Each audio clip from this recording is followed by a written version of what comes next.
Hey, everybody. Well, today we're going to continue taking a look at our early presidents. We're done with the Constitution stuff, and you started taking a look at three different U.S. presidents. You looked at Washington, you looked at Adams, and you looked at Jefferson.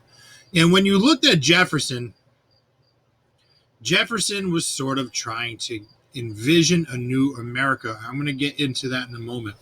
But one of the most iconic things that will come out of our next presidency, or our next couple of presidents, is the idea of this Star-Spangled Banner. But why was the Star-Spangled Banner written? So let's hear the Star-Spangled Banner and see exactly what it is, why it was written.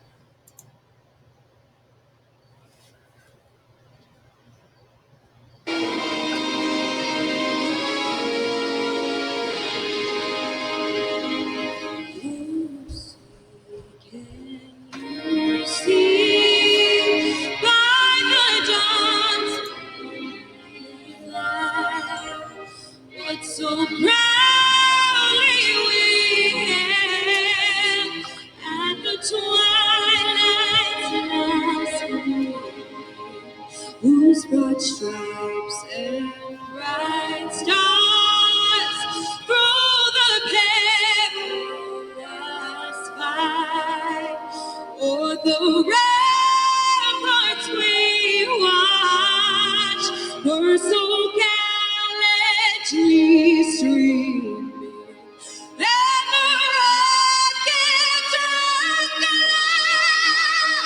bombs bursting in gave proof through the night that our flag was still there.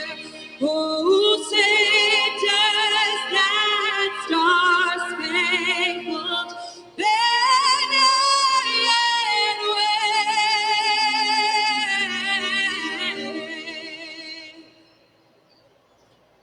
o'er the land of the free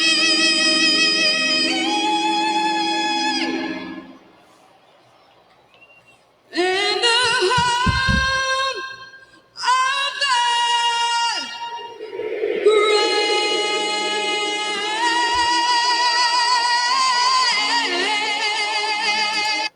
So when you look at the Star-Spangled Banner, this is probably the most sung song in the United States.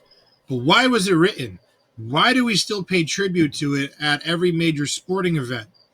Something I want you to think about. But when you look at the Star-Spangled Banner and why it was written, it was actually written on September 14th, 1814 by a writer named, or a poet named, Sir Francis Scott Key. And he wrote the poem after the Battle of Fort McHenry during the War of 1812. Ironically, the War of 1812 is sort of like a footnote in American history, and I'll get more to that in a moment. But when Francis Scott Key made this poem entitled The Defense of Fort McHenry, it wasn't even our national anthem. Our national anthem was America the Beautiful up until the 1930s, and then that changed over to the Star-Spangled Banner once they put music to this poem.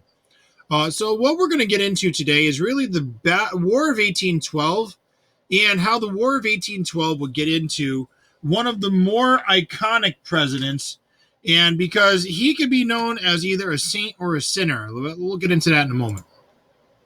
So your objective today is by the end of class, you'll be able to identify why the War of 1812 was fought and how it gave rise to the presidency. By the end of class, you will watch a video and write a paper about whether or not Andrew Jackson was a sinner or a saint. So you can take a minute now, pause this screencast, and watch this brief video on the War of 1812. Excellent. Welcome back.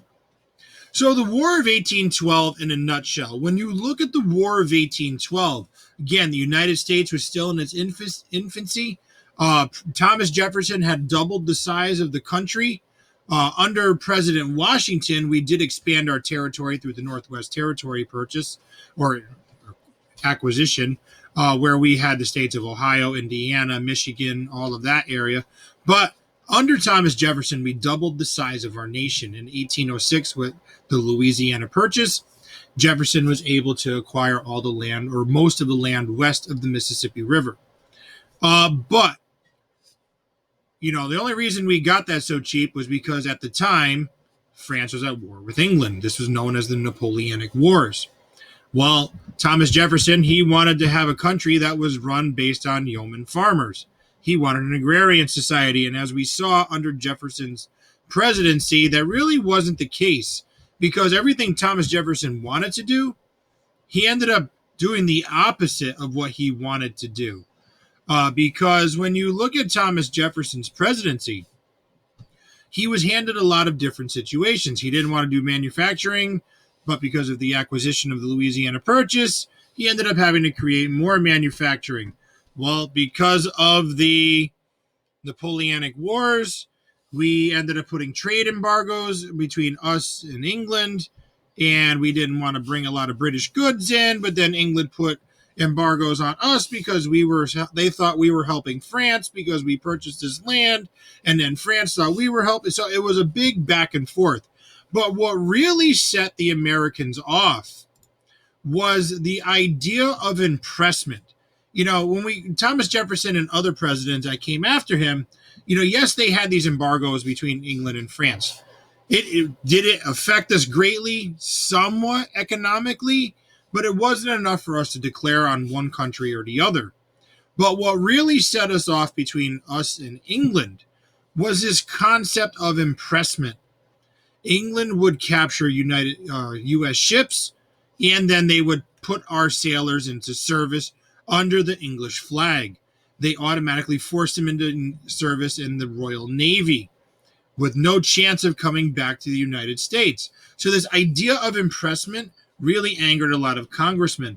And in 1812, especially some of the more they called them war hawks.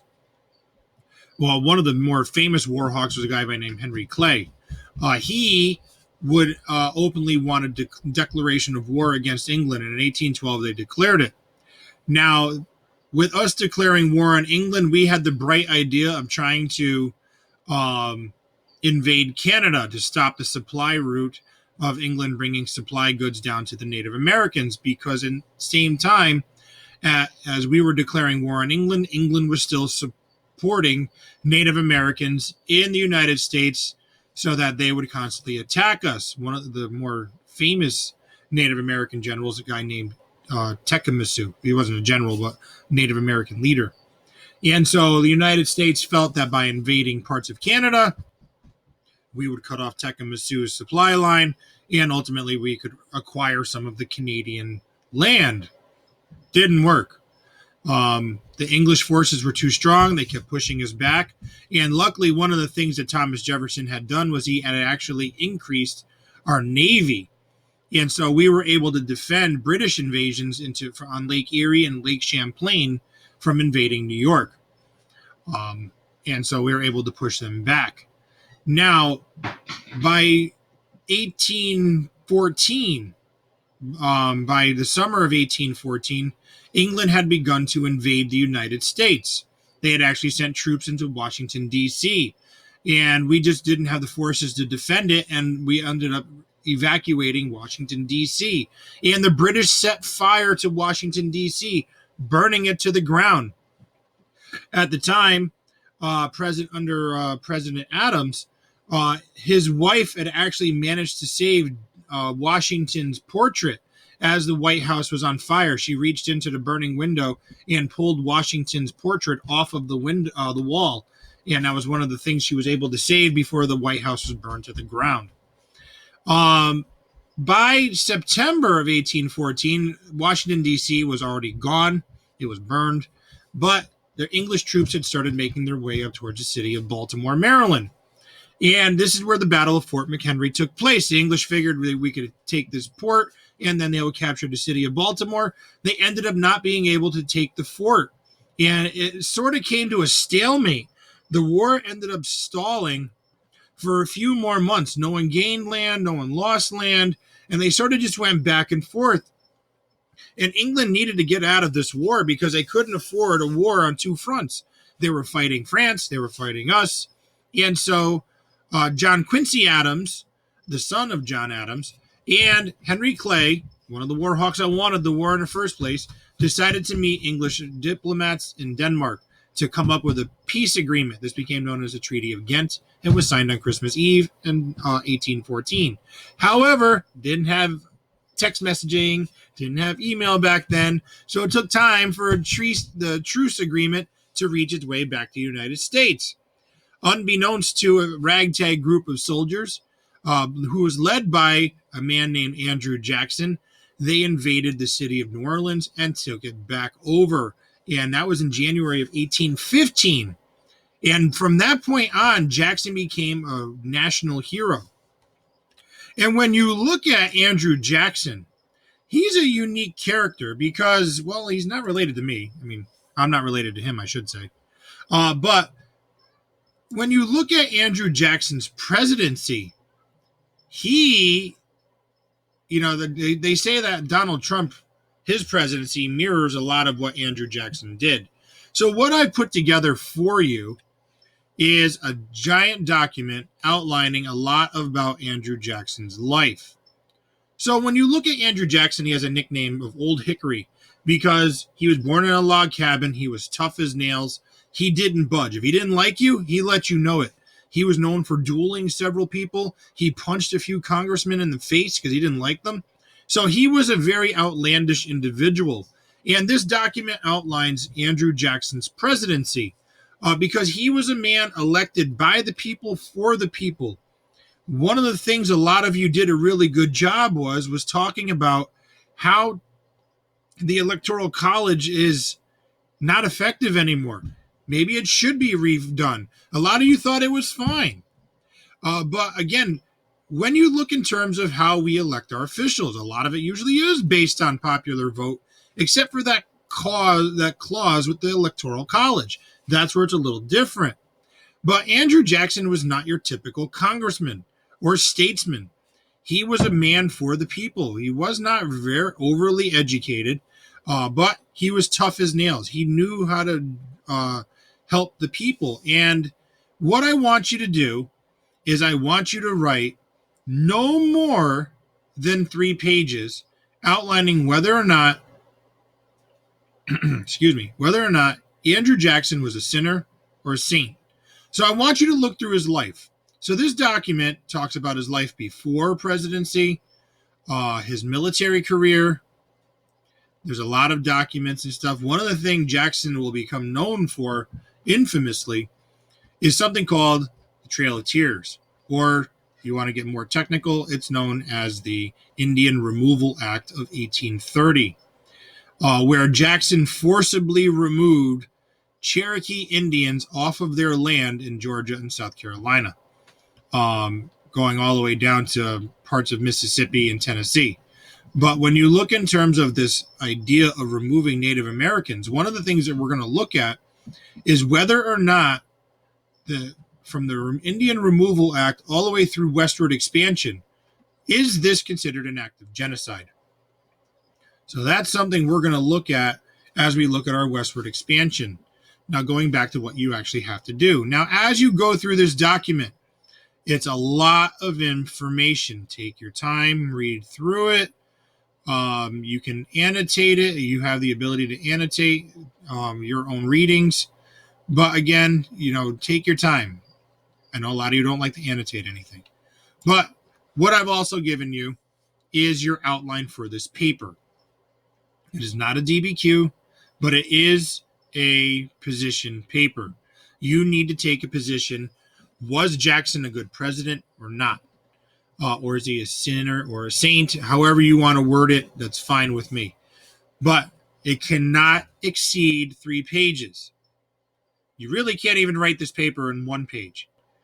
It does need to be double-spaced, 12 font, Times New Roman. I would say probably 1.5 to 2 pages is a good number to write this with. So what do you need to include? There are several things from Jackson's presidency that you do need to include.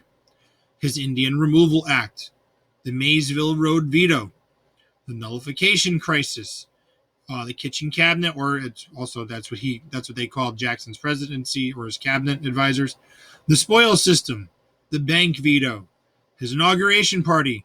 Jackson threw a keg party as his inaugural address. He invited thousands of people, and they had a party on the front lawn. It's kind of funny. When you look again at Jackson, he did things against the Constitution. He did whatever he wanted. And as Donald Trump got elected to president, one of the things a lot of people, including myself, said, if you look at how Donald Trump became president, it almost mirrors that of how Andrew Jackson became a president. So it's interesting to see the similarities between the two. The paper will be due on May 4th. Gives you a week to write the paper. I think that's more than enough time to write 1.5 to 2 pages. So again, you're going to be working on this in and out of class. How I want you to structure this is just like this. You have your introduction, who he was before his presidency, and then you end with the thesis statement. Well, what's the thesis statement? Your thesis statement's going to be Andrew Jackson was a sinner because Andrew Jackson was a saint because Andrew Jackson, or you could say Andrew Jackson was a good president because. So again, it's a thesis statement, just letting the reader know what you're going to talk about. And then you have an outline of what each body paragraph and the conclusion will look like. Remember, a conclusion is just restating your introduction in another way. You're right, you're not writing in the first person. This is the third person, just like we typically do with DBQ papers. It's no, me, my, or I statements. Some guiding questions to think about as you write. Was he a good leader? Did he use his powers the way he should be? Like, was he constitutional or not? What did he do that was best for the country? So these are things you can include in your body paragraphs to help you write. So you'll be using the template provided. It's just a blank document. And that's where you'll put your information. So here is everything you need to include with your paper. It includes your rubric, so content and mechanics. It's 100 points. So as long as you have the content, there's your 60 points, and the mechanics is 40 points. So again, no more than 3 pages. Anything after 3 pages, I will not read. So you need to minimize it to 3 pages. So I hope you enjoyed this little bit about the War of 1812 and about President Jackson. Again, it is known as Jacksonian democracy. So if you have any questions, let me know. Otherwise, have a good day.